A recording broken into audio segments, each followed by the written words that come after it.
So today I had to run to a hydraulic fitter and pick up some hydraulic hoses for the farm.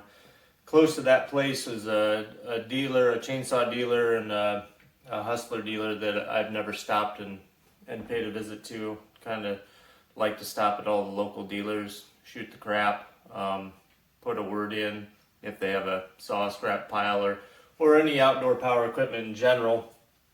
That is how I get a majority of the stuff that comes through here that I rebuild, just building a relationship with the local dealers and trying to get in with them. But not really the point of this video. That was about 45 minutes to an hour away, so of course I get on Facebook Marketplace and start looking in that area for saws for sale. 1975 to 1980, Poulan, American-built Poulan 5200 counter vibe was about 10 miles away from that dealer. Lady had it for sale for a gentleman that didn't have Facebook. He's 81 years old, can't, as she said, can't crank it anymore. I dropped in, started first pull, compression felt amazing. Missing some fasteners, as they pretty much all do. Fuel line's about as hard as a rock, but it still did pull fuel. Right now I'm just going through it and cleaning it up, removing 40 plus years of tree material and oil. These are really neat saws. They're built in Shreveport, Louisiana. They are classic American-made muscle saws. This particular one is 85 cc's, 16 and a half pounds for 85 cc's. Not bad really for even by today's standard. It does have anti-vibe. It is a reed valve engine. The carburetor goes straight down into the crankcase, and there's a reed valve block down there. There is not piston ported on the intake side, and it has just monstrous side transfers and very little blowdown. I haven't measured it, but just eyeing it, just when the exhaust opens to when the transfers open, there's very little timing in between the two. If you're a collector, these things are amazing. They're actually a really good runner. By today's standards, not having a chain brake, not ideal to run if you're actually a tree service or whatnot, but man, I love this old American-built chainsaw. I've had several of these in the past. I've had some Craftsman versions. I still have the owner's manual for the Craftsman versions, which were the 5.2. Came with a 30-inch guide, and a 4.2 same manual came with a 24. Kind of neat stuff to hold on to. I also have the original Sears brochure. This so the 5.2 was, let me see here, $364.99 in 1980, it says, and the 4.2 was $357. See if you can see that. Kind of neat stuff to hold on to.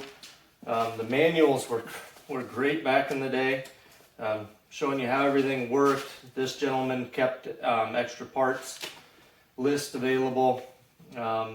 Shows you the air gap, some of the serviceable pieces, and then true to form in the old manuals, you had replacement parts, part numbers, and IPL built into the manual. Pretty cool stuff. All I'm going to do with this one is clean it up, probably drop about a pound of oil and tree material out of it. I did paint the muffler. I wire wheeled it and painted it.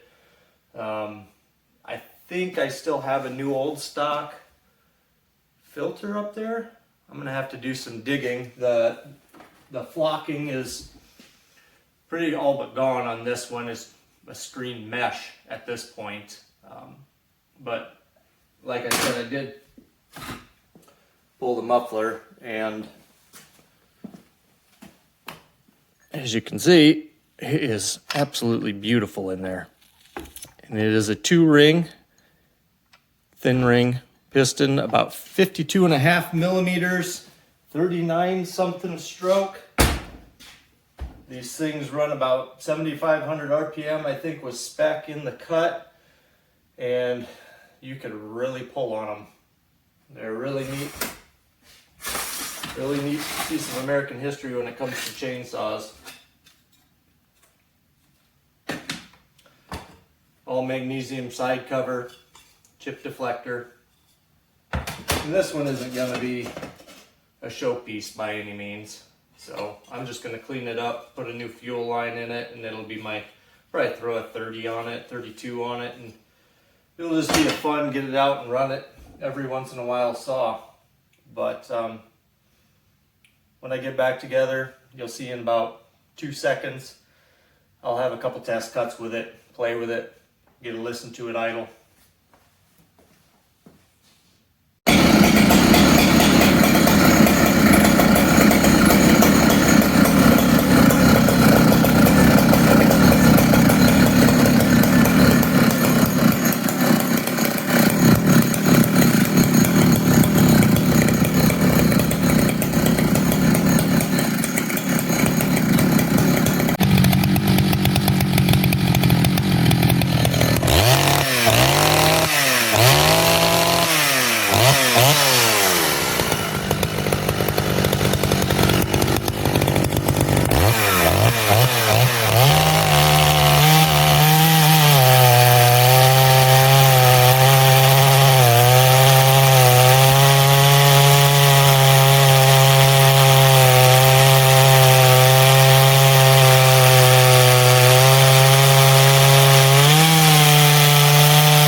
They are runners.